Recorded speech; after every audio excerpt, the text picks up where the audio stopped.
Hi everyone, today I'll be discussing Topic 6, Reading Television Texts.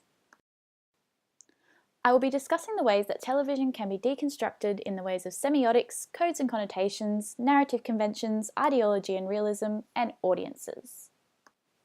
So Bignell defines textual analysis as a way for researchers to gather information about how other human beings make sense of the world. We can apply this to television by looking at how we can critically read and understand its conventions and structures. It is through semiotics that we can complete a textual analysis of television. The science behind semiology was established by John Fiske.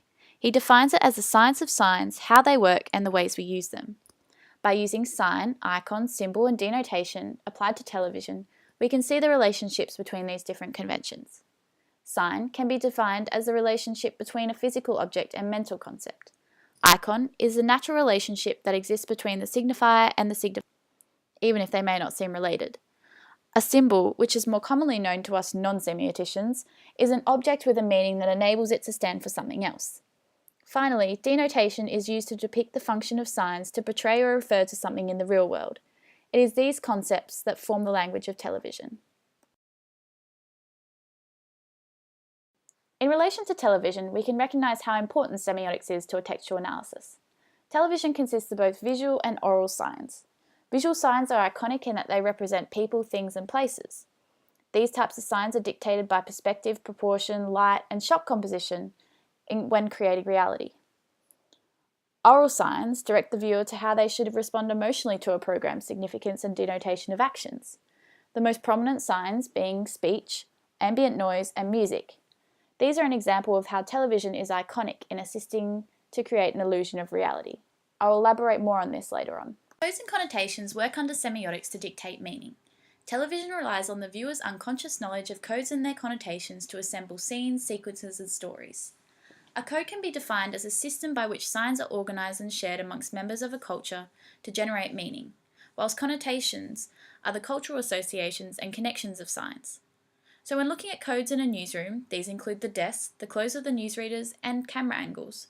When looking at connotations, we look at the way they speak in neutral even tones, which connotes objectivity and authority about their role. This too is consistent across all news programs. John Fiske sees narrative conventions as a basic way of making sense of our experience of the real. I have listed some examples of narrational television here. Drama and news tend to use narrative in several parts known as serial or episodic. Documentaries use a narrative structure based on subject matter. Quiz shows use character conflict and resolution to keep audiences engaged, and commercials in themselves follow mini-narrative structures. All these different types of narrative work together to construct realism. Looking more specifically at the narratives of film and television, we can highlight the differences between them. Whilst they are both mediums that combine sound and image and both endorse narrative conventions, they have many contrasts through textual analysis. So as we see here, film can be considered a more public event. It can also be considered more singular, as in it's not episodic.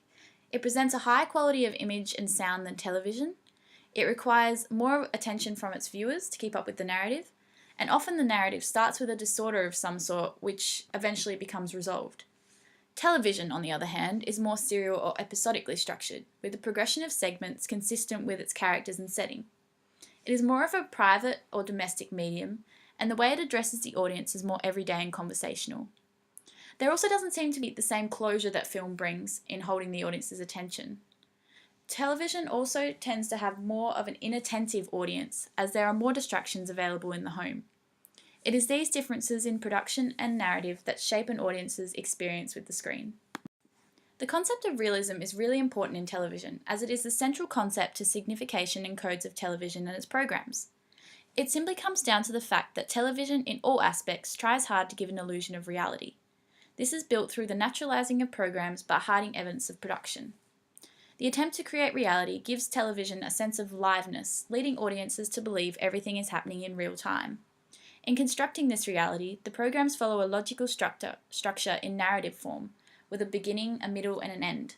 However, in terms of shaping audience perception, programs either aim to provide a mirror that reflects reality to audiences, or provides a window on the world, giving a cultural insight. Ideology is seen as a convention of realism. In terms of television, people become the subjects of ideology through sets of ideas, images, and sounds presented to them. This is done through narrative structures which favour the status quos of society. Representing the dominant cultural structures in television is what draws in mass audiences. As Fiske puts really well, conventional is the norm and conformity the rule, a perfect depiction of the aims of television. Some problems with ideology in television is that it often has only one preferred reading, which is the most powerful and dominant. Another problem is that it tends to not escape assumptions, which may lead to misperception of ideas. Finally, we come to audiences, which I believe are the most important element in the textual analysis of television. The signs and codes conveyed to audiences, as we have previously discussed, encourage audiences to make sense of the world and what is being presented. Whilst we have established that the attentive rate of audiences is more considered a glance than a gaze, television bridges the gap between public and private spheres, making it a kind of escapism for those engaged. As time has gone on, television has become more interactive, an attempt to alter the glance-like perspective. Examples of this can be found in reality TV shows such as The Voice, which encourage its audiences to phone or text in to support their favourite acts. So that concludes the end of my presentation on topic 6. I hope you all enjoyed.